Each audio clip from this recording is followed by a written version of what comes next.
खाड़ी में एक नए भीषण युद्ध की आहट सुनाई दे रही है। ईरान और अमेरिका के बीच तनाव चरम पर है।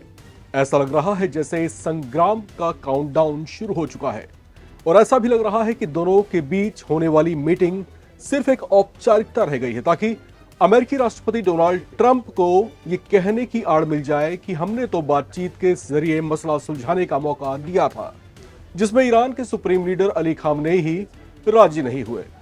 ईरान पर बिना किसी ठोस सबूत के सैन्य परमाणु हथियार विकसित करने का आरोप मढ़ने और फिर खुद ही उसे ऐसा करने से रोकने के लिए न्यूक्लियर डील करने का प्रेशर डालने वाले अमेरिका की नीयत देखकर ऐसा लग रहा है जैसे वो ईरान की गत भी इराक जैसा करना चाहता है। इराक पर भी अमेरिका ने ऐसा ही आरोप लगाकर हमला किया था कि वेपन ऑफ मास डिस्ट्रक्शन वो तैयार कर रहा है, जिसे अमेरिका ना तो कभी प्रूफ कर पाया और ना ही कभी इराक पर हमले को जस्टिफाई कर पाया। लिहाजा ऐसा लग रहा है जैसे यूएस प्रेसिडेंट ट्रंप ईरान पर हमला करने और उसे रौंदने को लालायित हैं। अगर जंग छिड़ती है तो गल्फ रीजन में कौन सा देश अमेरिका का साथ देगा और कौन ईरान का साथ देगा, ये बड़ा सवाल बना हुआ है। नमस्कार, मैं हूं राम विश्वकर्मा, आप देख रहे हैं राम की रिपोर्ट। 19 अप्रैल की तारीख इतिहास में दर्ज होने जा रही है।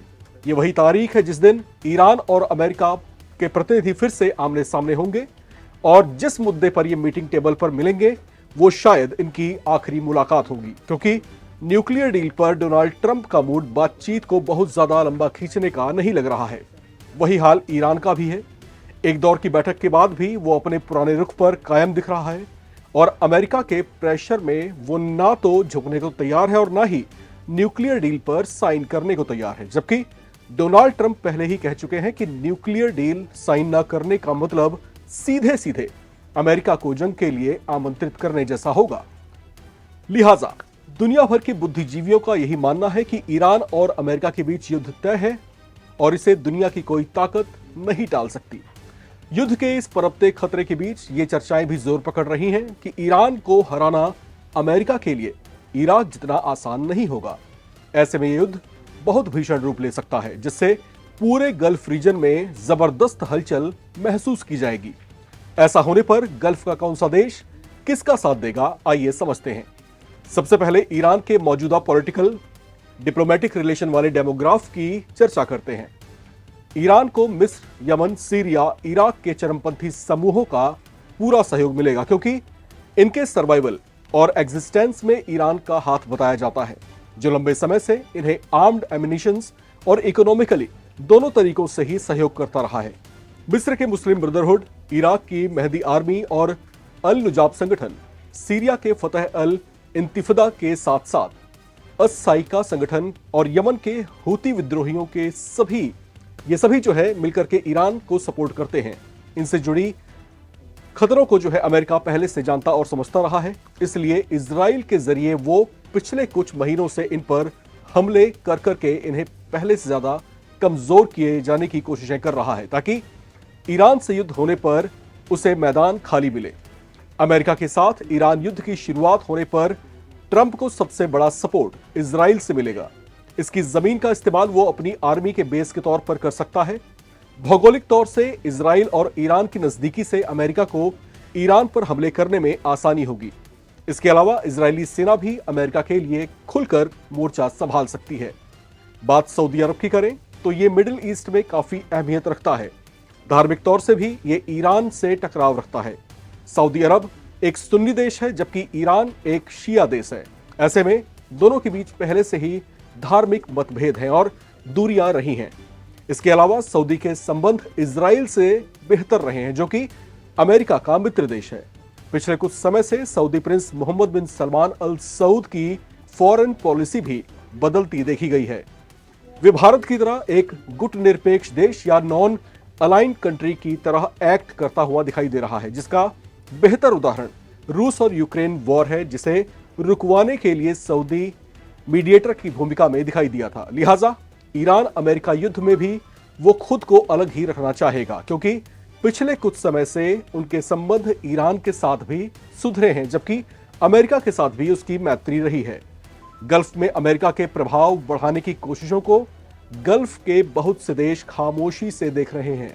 इनमें सऊदी अरब, बहरीन, कतर, ओमान और कुवैत के साथ साथ यूएई भी शामिल है। कोई अमेरिका और उसके मित्र देश इजराइल से सीधे पंगा नहीं लेना चाहता। यहां तक कि मुस्लिम देश के संगठन जो है ओआईसी, जिसे ऑर्गेनाइजेशन ऑफ इस्लामिक कोऑपरेशन कहा जाता है, जब उसके सदस्य देश ईरान के बड़े लीडर हिजबुल्लाह के चीफ हसन नसरल्लाह को इजराइल ने लेबनान की राजधानी बेरूत में हवाई हमले में मार गिराया था, तब भी इन सब की खामोशी बनी रही थी। किसी ने ना तो खुलकर ईरान से सहानुभूति जताई थी और ना ही अमेरिका के मित्र देश इजराइल की ऐसी हरकत की आलोचना की थी। हालांकि अकेला मिस्र ही ऐसा देश था जिसने दबी जुबान से नसरल्लाह की मौत के बाद कहा था कि लेबनान की संप्रभुता के उल्लंघन को वो स्वीकार नहीं करता। हालांकि उसके अकेले ऐसा बोलने से इजराइल अमेरिका का कोई बाल बाका नहीं हो पाया था। जॉर्डन का स्टैंड भी यहां मायने रखता है। जॉर्डन फिलिस्तीनियों के साथ खड़ा है और उसने गाजा में हमले के बाद शरणार्थियों को अपने यहां पर जगह दे रखी है। ईरान के साथ उसकी घनिष्ठता नहीं रही, लेकिन उसके इजराइल और अमेरिका विरोधी नजरिए से ईरान को फायदा है। अब बात तुर्की की। गल्फ रीजन का हिस्सा ना होते हुए भी ये अपनी दखल यहां पर रखता है। किसी जमाने में इजराइल की सीमाओं को मान्यता दे चुका तुर्की का नजरिया बदल चुका है। तुर्की के राष्ट्रपति एर्दोगन इजराइल की हरकतों का खुलकर विरोध करते रहे हैं। इससे ईरान को मोरल सपोर्ट मिल सकता है। तो कुल मिलाकर गल्फ के देशों का जो रवैया है वो कमोबेश ऐसा है जो ईरान को इस युद्ध में अलग थलग कर सकता है। यह अमेरिका के प्रभाव का सीधा संकेत है। लेकिन अब जरा सोचिए, अगर अमेरिका इस संभावित युद्ध में ईरान को हरा भी देता है तो क्या उसका यह सिलसिला यही थम जाएगा? क्या इराक और फिर उसके बाद ईरान को शिकार बनाने के बाद कोई तीसरा मुल्क उसके टारगेट पर नहीं आ सकता? क्या गल्फ कंट्रीज इन संभावनाओं को महसूस नहीं कर पा रही है? और अगर कर पा रही है तो सामने से आते खतरे को देखकर भी क्या वो किसी शुतुरमुर्ग की तरह रेत में मुंह छिपाकर खुद को सुरक्षित समझने की झूठी खुशफहमी पाले हुए है? यह सोचने और विचारने का विषय है। माना जा रहा है कि 19 अप्रैल की मीटिंग ईरान और अमेरिका के बीच फुल एंड फाइनल मीटिंग होगी, जिसमें अमेरिका की ओर से प्रस्तावित न्यूक्लियर डील पर किसी नतीजे तक पहुंचने की कोशिश की जाएगी। ऐसे में सवाल ये उठ रहे हैं कि क्या ईरान अमेरिका के दबाव में आएगा और न्यूक्लियर डील को कुछ शर्तों के साथ साइन करने को राजी हो जाएगा? और अगर ईरान ऐसा नहीं करता तो इस पर अमेरिका का क्या रुख रहेगा?